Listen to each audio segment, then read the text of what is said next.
এবং এটা ঠিক যেটা আমার চিফ অফিসার সাহেব বলেছেন, যে আমরা এখানে যারা আছি আমরাও কতটুকু সচেতন। প্রথম যদি আমরা নিজেরা সচেতন হই তাহলে কিন্তু অনেকটা কমে আসবে।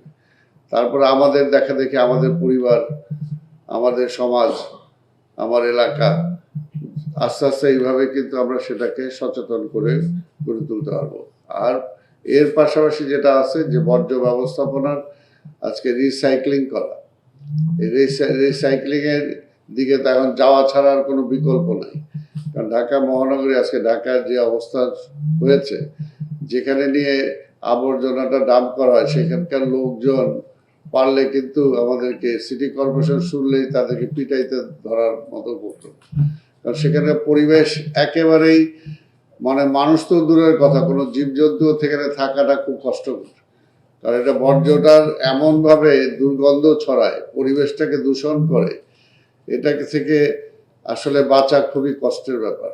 এবং আমরা তো দেখছি যে এই বর্জ্য ব্যবস্থাপনায় আমাদের যে সমস্ত কর্মচারীগুলো কাজ করে তাদের কিন্তু আল্লাহ হায়াত মতের মালিক আল্লাহ, কিন্তু তারপরে বলি যে তাদের কিন্তু আয়ুষ্কালটা কমে আসে, তারা বিভিন্ন জটিল রোগে আক্রান্ত হয়। তো এই জন্যই টোটাল বর্জ্য ব্যবস্থাটাই একদম বিগিনিং থেকেই, যেটা পৃথিবীর বিভিন্ন উন্নত দেশগুলোতে তারা ফলো করে, ঠিক সেইভাবে যদি আমরা না নিতে পারি তাহলে এটা একটা অস্বাস্থ্যকর একটা পরিবেশ।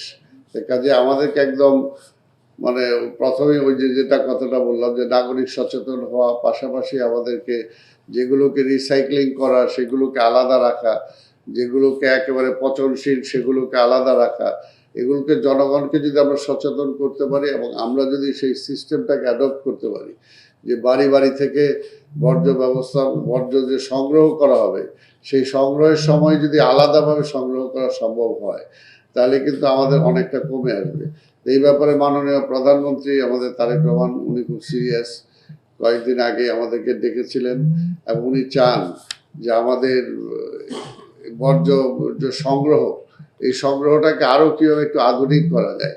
এবং এইখানে আমরা বর্জ্য ব্যবস্থাপনা যে গাড়িগুলো ব্যবহার করি সেই গাড়িগুলো আসলে কতটুকু যে হাইজেনিক সেটাও তো আমরা জানি যে ঢাকা শহরে যখন তারা মুভ করে আসলে সেইভাবে অনেক অনেক সময় আমরা বলি যে বর্জ্যটাকে ঢেকে নিয়ে যাওয়ার জন্য, কিন্তু আমরা যতই বলি তারপর দেখা যায় যে সেটা সেইভাবে কিন্তু তারা দিয়ে যাওয়ার সময় সেটা হয় না। যে এলাকায় যায় কিছুটা হলেও বর্জ্য আবার সেখানে পড়ে থাকে, সেটা আমরা যতই সিটি কর্পোরেশন থেকে আমাদের চিফ কনজারভেটরি অফিসার উনি খুব কর্মদক্ষ একজন মানুষ চেষ্টা করেন, কিন্তু চেষ্টা করলেও আমি যেটা মনে করি যেগুলোতে আপনাদের যে সোশ্যাল যে অর্গানাইজেশনগুলো আছেন আপনারা যদি কর্মশালা করেন বিভিন্ন জায়গায়, ইভেন আমাদের কনজারভেন্সির যারা সার্ভিস দেয় তাদেরকেও কর্মশালার আওতাভুক্ত করা দরকার।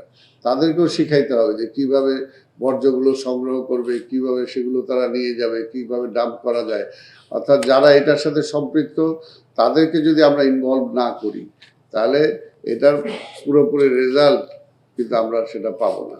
এটার জন্য যে আপনাদের এই আজকের এই আপনাদের উদ্যোগ এটা সফল হোক, এবং এটা সফল হতেই হবে।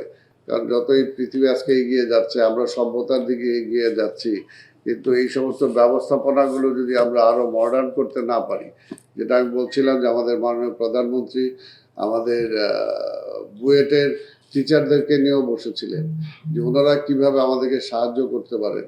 অল্প দামে যদি আমরা বিভিন্ন অলিগলিতে বর্জ্যগুলো সংগ্রহ করার জন্য ছোট ছোট গাড়ি কিভাবে ব্যবহার করা যায় এই ব্যাপারেও তিনি তাদের সহযোগিতা চেয়েছেন।